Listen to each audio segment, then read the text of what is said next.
ನಮಸ್ಕಾರಗಳು. ಸಮಸ್ತ ಕರ್ನಾಟಕ ಜನತೆಗೆ ನಮ್ಮ ಈ ಒಂದು ಹೊಸ ವಿಡಿಯೋಗೆ ಎಲ್ಲರಿಗೂ ಸ್ವಾಗತ. ಇದೀಗ ಸ್ನೇಹಿತರೆ, ನಮ್ಮ ರಾಜ್ಯದಲ್ಲಿ ಈಗಾಗಲೇ ನಿಮಗೆ ತಿಳಿದಿರುವಂತೆ ಸುಮಾರು 3 ಲಕ್ಷಕ್ಕೂ ಹೆಚ್ಚು ಗೃಹಲಕ್ಷ್ಮಿ ಯೋಜನೆಯ ಮಹಿಳೆಯರಿಗೆ ಈಗ ಆಘಾತಕಾರಿ ವಿಷಯವೊಂದು ಬಂದು ಒದಗಿದೆ. ಅದು ಏನೆಂದರೆ, ಈಗ ಸ್ನೇಹಿತರೆ, ನಮ್ಮ ರಾಜ್ಯ ಸರ್ಕಾರವು ಈಗ 3 ಲಕ್ಷ ಮಹಿಳೆಯರ ಗೃಹಲಕ್ಷ್ಮಿ ಯೋಜನೆಯ ಅರ್ಜಿಯನ್ನು ತಿರಸ್ಕಾರಗೊಳಿಸಿದೆ, ಅಂದರೆ ರದ್ದುಗೊಳಿಸಿದೆ. ಹಾಗಿದ್ದರೆ ಈಗ ಈ ಒಂದು ಅರ್ಜಿಗಳನ್ನು ಮರುಪರಿಶೀಲನೆ ಮಾಡಿಕೊಳ್ಳುವುದು ಹೇಗೆ? ಅಷ್ಟೇ ಅಲ್ಲದೆ ಈಗ ಈ ಒಂದು ಗೃಹಲಕ್ಷ್ಮಿ ಯೋಜನೆಯ ಹಣವನ್ನು ಪಡೆದುಕೊಳ್ಳಬೇಕೆಂದುಕೊಂಡರೆ ಅವರು ಮರು ಅರ್ಜಿಯನ್ನು ಯಾವ ರೀತಿಯಾಗಿ ಸಲ್ಲಿಕೆ ಮಾಡಬೇಕು, ಅದೇ ರೀತಿಯಾಗಿ ಯಾವೆಲ್ಲ ನಿಯಮಗಳನ್ನು ಪಾಲಿಸಬೇಕು ಎಂಬುದರ ಬಗ್ಗೆ ಈ ಒಂದು ವಿಡಿಯೋದಲ್ಲಿ ಮಾಹಿತಿಯನ್ನು ಪಡೆದುಕೊಳ್ಳಬಹುದು. ಅಷ್ಟೇ ಅಲ್ಲದೆ ಈ ಒಂದು ವಿಡಿಯೋದ ಮೂಲಕ ಈಗ ನೀವು ಯಾವ ರೀತಿಯಾಗಿ ಅರ್ಜಿ ಪರಿಶೀಲನೆ ಮಾಡಬಹುದು ಹಾಗೂ ಯಾವೆಲ್ಲ ಜಿಲ್ಲೆಗಳಿಗೆ ಈ ಒಂದು ಗೃಹಲಕ್ಷ್ಮಿ ಯೋಜನೆಯ 31ನೇ ಕಂತಿನ ಹಣಗಳು ಜಮಾ ಆಗುತ್ತಾ ಇವೆ ಎಂಬುದರ ಬಗ್ಗೆಯೂ ಕೂಡ ಸಂಪೂರ್ಣವಾದಂತಹ ಮಾಹಿತಿಯನ್ನು ಈ ಒಂದು ವಿಡಿಯೋದ ಮೂಲಕ ಈಗ ನೀವು ಪಡೆದುಕೊಳ್ಳಬಹುದಾಗಿದೆ. ಹಾಗಿದ್ದರೆ ಈ ಒಂದು ವಿಡಿಯೋವನ್ನು ಇಷ್ಟವಾದರೆ ತಪ್ಪದೆ ಲೈಕ್ ಮಾಡಿ, ಹಾಗೆ ನಮ್ಮ ಈ ಒಂದು ಚಾನೆಲ್ ಅನ್ನು ತಪ್ಪದೆ ಸಬ್ಸ್ಕ್ರೈಬ್ ಮಾಡಿಕೊಳ್ಳಿ. ಹಾಗಿದ್ದರೆ ಬನ್ನಿ ಸ್ನೇಹಿತರೆ, ಇವತ್ತಿನ ಈ ಒಂದು ವಿಡಿಯೋನ ಸ್ಟಾರ್ಟ್ ಮಾಡೋಣ. ಇದೀಗ ಸ್ನೇಹಿತರೆ, ನಮ್ಮ ರಾಜ್ಯದಲ್ಲಿ ಆಡಳಿತ ಮಾಡುತ್ತಿರುವಂತಹ ಕಾಂಗ್ರೆಸ್ ಸರ್ಕಾರವು ನೀಡಿರುವಂತಹ ಮಾಹಿತಿಯ ಪ್ರಕಾರ ಇವತ್ತು ಗೃಹಲಕ್ಷ್ಮಿ ಯೋಜನೆಯ 31ನೇ ಕಂತಿನ ಹಣವನ್ನು ಈ ಒಂದು ಕೆಲವೊಂದಷ್ಟು ಜಿಲ್ಲೆಗಳಿಗೆ ಈಗ ಬಿಡುಗಡೆ ಮಾಡಲಾಗುತ್ತದೆ ಎಂಬುದರ ಬಗ್ಗೆ ಈಗ ಸರ್ಕಾರವು ಸ್ಪಷ್ಟವಾದಂತಹ ಮಾಹಿತಿ ಒಂದನ್ನು ಹಂಚಿಕೊಂಡಿದೆ. ಅವುಗಳಲ್ಲಿ ಸ್ನೇಹಿತರೆ, ಈಗ ಮೊದಲನೇ ಹಂತದಲ್ಲಿ ಈಗ ಬೆಂಗಳೂರು ನಗರ, ಚಿಕ್ಕಬಳ್ಳಾಪುರ, ಚಿತ್ರದುರ್ಗ, ಶಿವಮೊಗ್ಗ, ತುಮಕೂರು, ಬೆಂಗಳೂರು ಗ್ರಾಮಾಂತರ, ರಾಮನಗರ, ದಾವಣಗೆರೆ, ಕೋಲಾರ, ಬಳ್ಳಾರಿ, ಕಲಬುರಗಿ, ಕೊಪ್ಪಳ, ಬೀದರ್, ಯಾದಗಿರಿ, ವಿಜಯನಗರ, ರಾಯಚೂರು ಜಿಲ್ಲೆಗಳಿಗೆ ಈಗ ಮೊದಲ ಹಂತದಲ್ಲಿ ಸರ್ಕಾರವು ಈ ಒಂದು ಗೃಹಲಕ್ಷ್ಮಿ ಯೋಜನೆಯ 31ನೇ ಕಂತಿನ ಹಣವನ್ನು ಜಮಾ ಮಾಡಲಾಗುತ್ತದೆ ಎಂಬ ಮಾಹಿತಿಯನ್ನು ಹಂಚಿಕೊಂಡಿದೆ.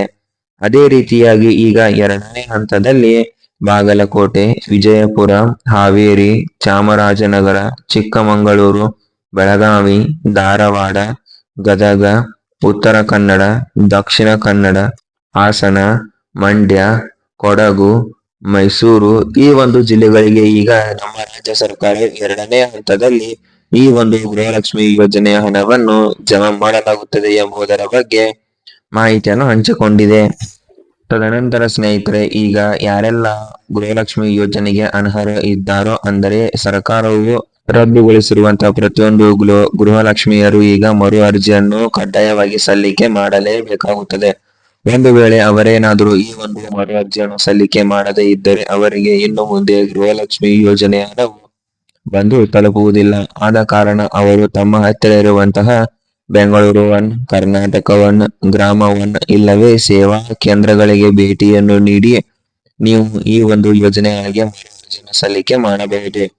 ಅದೇ ರೀತಿಯಾಗಿ ಮರು ಅರ್ಜಿಯನ್ನು ಸಲ್ಲಿಕೆ ಮಾಡಲು ನೀವು ಕಡ್ಡಾಯವಾಗಿ ರೇಷನ್ ಕಾರ್ಡ್, ಆಧಾರ್ ಕಾರ್ಡ್ ಮತ್ತು ವೋಟರ್ ಐಡಿಯನ್ನು ಕಡ್ಡಾಯವಾಗಿ ನೀಡಬೇಕಾಗುತ್ತದೆ. ಆಗ ಮಾತ್ರ ನೀವು ಕೂಡ ಈ ಒಂದು ಗೃಹಲಕ್ಷ್ಮಿ ಯೋಜನೆಗೆ ಮರು ಅರ್ಜಿಯನ್ನು ಸಲ್ಲಿಕೆ ಮಾಡಬಹುದಾಗಿರುತ್ತದೆ.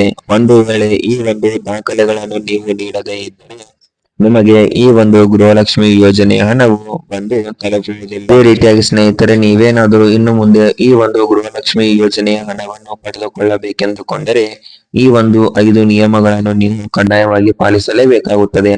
ಮೊದಲಿಗೂ ಸ್ನೇಹಿತರೆ, ನೀವು ನಿಮ್ಮ ರೇಷನ್ ಕಾರ್ಡ್ ನಲ್ಲಿರುವಂತಹ ಪ್ರತಿಯೊಬ್ಬ ಸದಸ್ಯರ ಆಧಾರ್ ಕಾರ್ಡ್ ಅನ್ನು ನೀವು ಕಡ್ಡಾಯವಾಗಿ ಲಿಂಕ್ ಮಾಡಲೇಬೇಕು. ಆಗ ಮಾತ್ರ ನಿಮಗೆ ಈ ಒಂದು ಗೃಹಲಕ್ಷ್ಮಿ ಯೋಜನೆ ಹಣವನ್ನು ಪಡೆಯಬಹುದು. ಅದೇ ರೀತಿಯಾಗಿ ಸ್ನೇಹಿತರೆ, ಈ ಹಿಂದೆ ನಿಮ್ಮ ಆಧಾರ್ ಕಾರ್ಡ್ ಅನ್ನು ತಿದ್ದುಪಡಿ ಮಾಡಿಸಿ 15 ವರ್ಷ ಕಳೆದಿದ್ದರೆ ನೀವು ಅದನ್ನು ಕೂಡ ಕಡ್ಡಾಯವಾಗಿ ತಿದ್ದುಪಡಿಯನ್ನು ಮಾಡಿಸಲೇಬೇಕು. ಒಂದು ವೇಳೆ ನೀವೇನಾದರೂ ಅದನ್ನು ಮಾಡಿಸದೇ ಇದ್ದರೆ ನಿಮ್ಮ ಖಾತೆಗೆ ಹಣವು ಬಂದು ತಲುಪುವುದಿಲ್ಲ. ಅದೇ ರೀತಿಯಾಗಿ ಮೂರನೆಯದಾಗಿ ನೀವು ಗೃಹಲಕ್ಷ್ಮಿ ಯೋಜನೆಗೆ ಮತ್ತೆ ಈ KYC ಯನ್ನು ಕಡ್ಡಾಯವಾಗಿ ಮಾಡಿಸಲೇಬೇಕು. ಆಗಲೇ ನಿಮಗೆ ಗೃಹಲಕ್ಷ್ಮಿ ಯೋಜನೆ ಹಣವು ಬರುತ್ತದೆ. ತದನಂತರ 4ನೇದಾಗಿ ನೀವೇನಾದರೂ GST ಅನ್ನು ಪಾವತಿ ಮಾಡುತ್ತಾ ಇದ್ದರೆ ನೀವು ಯಾವುದೇ ಕಾರಣಕ್ಕೂ ಈ ಒಂದು ಗೃಹಲಕ್ಷ್ಮಿ ಯೋಜನೆಗೆ ಅರ್ಹ ಇರುವುದಿಲ್ಲ. 5ನೇ ನಿಯಮ ಏನೆಂದರೆ ಸ್ನೇಹಿತರೆ, ಈಗ ನೀವೇನಾದರೂ ನಿಮ್ಮ ಮನೆಯಲ್ಲಿ ಯಾರಾದರೂ ಸರ್ಕಾರಿ ನೌಕರಿಯನ್ನು ಹೊಂದಿದ್ದರೆ ಅಂತಹ ಮಹಿಳೆಯರ ಖಾತೆಗಳಿಗೂ ಕೂಡ ಈ ಒಂದು ಗೃಹಲಕ್ಷ್ಮಿ ಯೋಜನೆ ಹಣವು ಬಂದು ತಲುಪುವುದಿಲ್ಲ. ಆದ ಕಾರಣ ಸ್ನೇಹಿತರೆ, ನೀವೇನಾದ್ರೂ ಈ ಒಂದು 5 ನಿಯಮಗಳನ್ನು ಪಾಲಿಕೆ ಮಾಡಿದ್ದೇ ಆದರೆ ನಿಮಗೆ ಪ್ರತಿ ತಿಂಗಳು ತಪ್ಪದೆ ಗೃಹಲಕ್ಷ್ಮಿ ಯೋಜನೆ ಹಣವು ಬಂದು ತಲುಪುತ್ತದೆ. ಸ್ನೇಹಿತರೆ, ಈಗ ಪ್ರತಿನಿತ್ಯವೂ ಕೂಡ ಇದೇ ತರದ ಗೃಹಲಕ್ಷ್ಮಿ ಯೋಜನೆಗೆ ಸಂಬಂಧಪಟ್ಟಂತ ಹೊಸ ಮಾಹಿತಿಗಳನ್ನು ಪಡೆದುಕೊಳ್ಳಲು ನಮ್ಮ ಚಾನಲ್ ಅನ್ನು ಸಬ್ಸ್ಕ್ರೈಬ್ ಮಾಡಿಕೊಳ್ಳಿ. ಅದೇ ರೀತಿಯಾಗಿ ಈ ವಿಡಿಯೋವನ್ನು ನೀವು ಕೊನೆಯವರೆಗೂ ನೋಡಿದ್ದಕ್ಕಾಗಿ ಧನ್ಯವಾದಗಳು.